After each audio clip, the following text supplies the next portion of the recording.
The desert wind burned against his skin like 1,000 needles as Ethan staggered through the unforgiving expanse, sand clinging to his boots and throat dry like cracked stone. For 3 days he had wandered after his truck overturned in a hidden ravine, maps buried under twisted metal.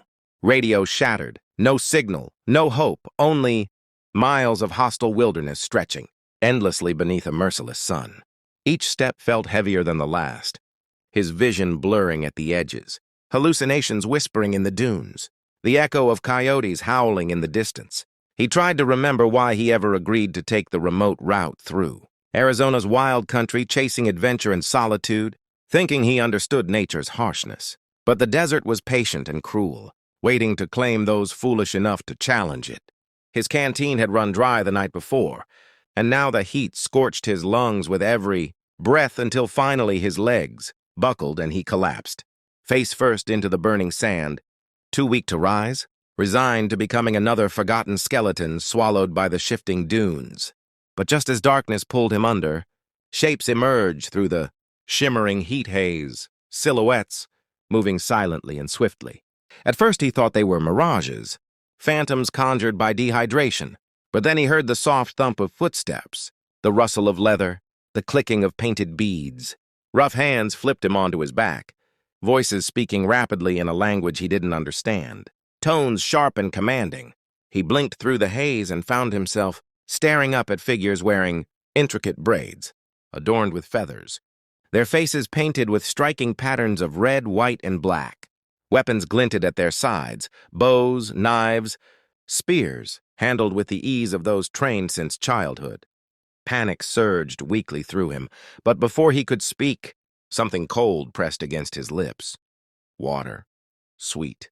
Life-saving water trickled down his throat, and instinctively he drank greedily until the world began to return to focus. Then everything went black. When he awoke, the scent of wood smoke filled his senses, and soft earth cushioned his back. He tried to sit up but felt his wrists, bound with braided leather straps, anchored to wooden stakes. Heart pounding, he scanned his surroundings. He lay inside a vast teepee decorated with painted symbols of animals and storms, the flickering fire casting dancing shadows across the walls. The low hum of voices outside hinted at a settlement, and the rhythmic beat of drums vibrated faintly through the ground. His breathing quickened as reality settled in. He had been captured. A flap rustled and someone entered. Ethan's eyes widened as a woman stepped into the firelight, her presence commanding and regal. She was tall, her posture straight and confident, muscles defined from years of training, her skin bronze and smooth, her black hair braided with turquoise beads and raven feathers that shimmered with movement. Her eyes were dark and intense, carrying the weight of authority and something sharper, calculated judgment. She wore leather garments decorated with intricate beadwork, and around her neck hung a carved bone pendant shaped like a hawk. When she spoke, her voice was calm yet powerful, each word delivered with deliberate authority, though he couldn't understand the language. Another woman entered behind her, younger, holding a spear and wearing similar markings. After a moment, the younger woman addressed him in broken English, her tone cautious. "You are outsider," she said. "Found dying in the desert. The Queen saved you." "The Queen?" Ethan swallowed hard, realization dawning as the older woman stepped closer, inspecting him with the same scrutiny a warrior might give a captured enemy. She touched his chest lightly, feeling his heartbeat, then spoke in her native tongue, her expression unreadable. The younger woman translated, though hesitant. "She says you are strong, survived the desert alone. This is rare." Ethan tugged at his bindings, fear sharpening his voice. "Please, just let me go. I'm not here to cause trouble. My truck crashed. I just need help." The Queen listened, her eyes narrowing slightly, then replied coldly through the young warrior. "No, outsider men do not leave." The words struck him like a blow. He stared in disbelief. "What do you mean? Why?" The Queen's gaze hardened, and she lifted her chin with solemn authority. The translation came quietly, as though the younger warrior feared the meaning. "Our tribe has no men. They were lost, taken by sickness and enemies many years ago. Only women remain. For generations." Ethan's heart pounded. He had heard rumors of hidden tribes deep in remote regions, isolated communities, untouched by modern society, but never believed them. Yet here he was, bound in the center of one. The queen spoke again, her voice carrying a tone of finality, and the younger woman hesitated before translating. You will stay. The queen has chosen. You will give the tribe an heir. Ethan froze, blood running cold.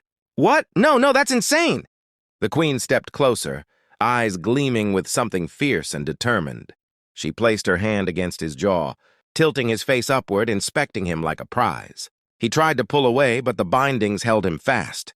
Her grip tightened just enough to warn him of her strength. You belong to us now, the translation whispered. Outside, cheers erupted as word spread through the camp. A captured man, a potential savior to their lineage, a symbol of hope and power. Drums intensified, voices rising in celebration, but inside the tent, Ethan felt only dread. He had escaped death in the desert only to face a different kind of captivity, one wrapped in ritual, tradition, and a queen whose will could not be challenged. As the queen turned to leave, she spoke one final sentence, and the younger warrior translated in a hushed tone. Prepare him. Tomorrow the ceremony begins. The flap closed, plunging Ethan into dim firelight and suffocating silence. He tugged desperately at the bindings, panic clawing at his mind. Was there any chance of escape? Could he reason with them? The tribe outside celebrated like destiny had delivered him to them, and the queen's command carried the weight of law. Exhausted and terrified, Ethan lay back against the earth, staring at the flickering shadows dancing along the teepee walls. He had no idea what tomorrow would bring, but he knew one thing for certain. He was not going to surrender easily. If you want to know what happens next, and you enjoy thrilling stories like this, make sure you subscribe. There's so much more coming. And you don't want to miss Chapter 2.